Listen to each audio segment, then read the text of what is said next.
Edition of a talking point, I'll be receiving a human rights activist and is known as Amadou Tante. I'll be talking about how the over 6-year-old armed conflict has affected the educational sector in that part of the country. Good evening to you, Mr. Emmanuel Tante. You have been soliciting for effective back to school in the northwest and southwest regions. Seeing all what is happening in both regions, 2 headmasters killed on Sunday in Bello Division, Northwest region. Another case is that of a Form 3 student shot by a stray bullet in Kumba in her house.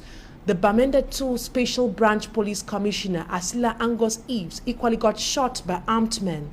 The most recent case is a killing of 3 civilians in Moya, situated in Boya subdivision. You are advocating for back to school. Is it not the same as sending these children to their early graves? Good evening, Immaculate Fogwe. I'm delighted to be guest on your program today. Of course, not Immaculate Fogwe. I think for some time now, for quite a long time now, we have been advocating for the use of advocating for go back to school.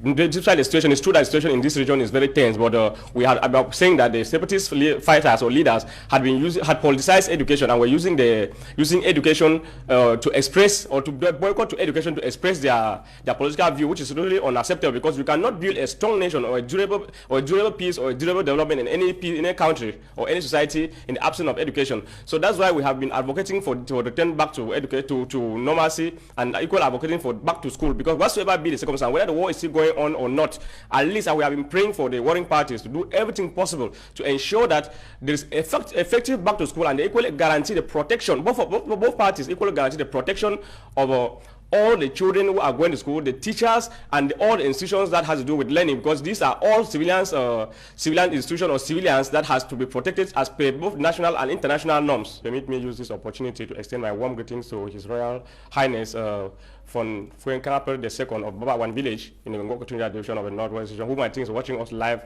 this evening. At least I'm delighted that the fund is back to school since on Monday. At least they're going back to school just to tell us that somebody, a fund who is leading more than 40,000 people, decided to go back to school, but no matter whatsoever be his status, just to tell you that education is the only thing that you can give a child, rather than giving a child a weapon. I'd like to know, in which classrooms are these students expected to sit in? We have seen reports of burned schools, with some others abandoned. Aren't you preoccupied by the necessity of studying in a conducive environment for these kids?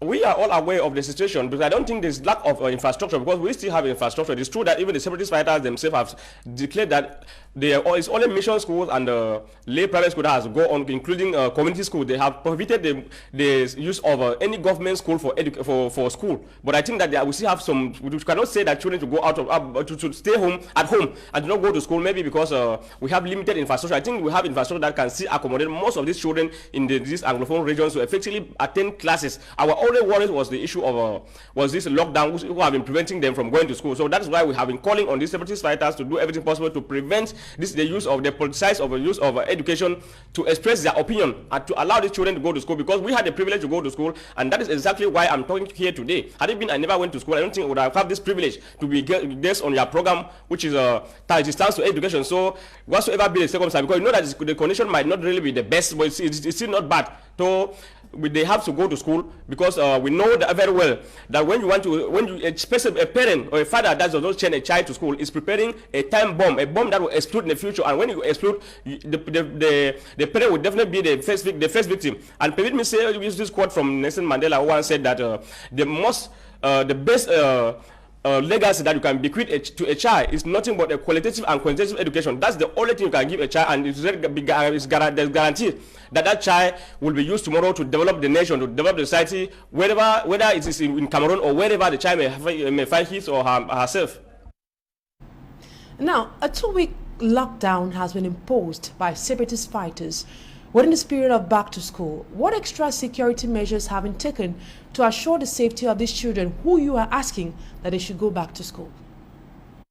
we had initially called for the separatist fighters not to declare lockdown because we know how risky it is. But when there is no lockdown, there's no possibility for these children to go to school because everywhere there will no bike, there will no vehicle or anything as such to transport them to school. So we had, for me, I had earlier advised that should, in case like now that they have declared a lockdown, it's preferable for these children to respect the lockdown, and after the 1 week or 2 weeks lockdown, they can go back to school, because I know quite well that it's not safe for them to go to school while there's lockdown. Why we continue to pray to the separatist leaders or fighters to make sure that they cease from doing anything possible that would disturb the children from going to school, like this lockdown. At least they should prevent any such thing from happening. At least we continue to tell them the importance of education. I think that it stands to our advocacy on daily basis on the media that we have gradually seen a lot of children going to school. As we are speaking today, there are so many boarding schools in Bamenda that are effectively going on right now as we are speaking. And it stands to this advocacy and many other schools. It is true that the separatist leaders or fighters they have given some conditions, like they have said that there will be no wearing of uniforms, which I think is not a major problem, because I know that we don't go to school because we are putting on uniform. What uniform is just a clothes like any other clothes. They can wear their normal clothes and go to school, and they will still learn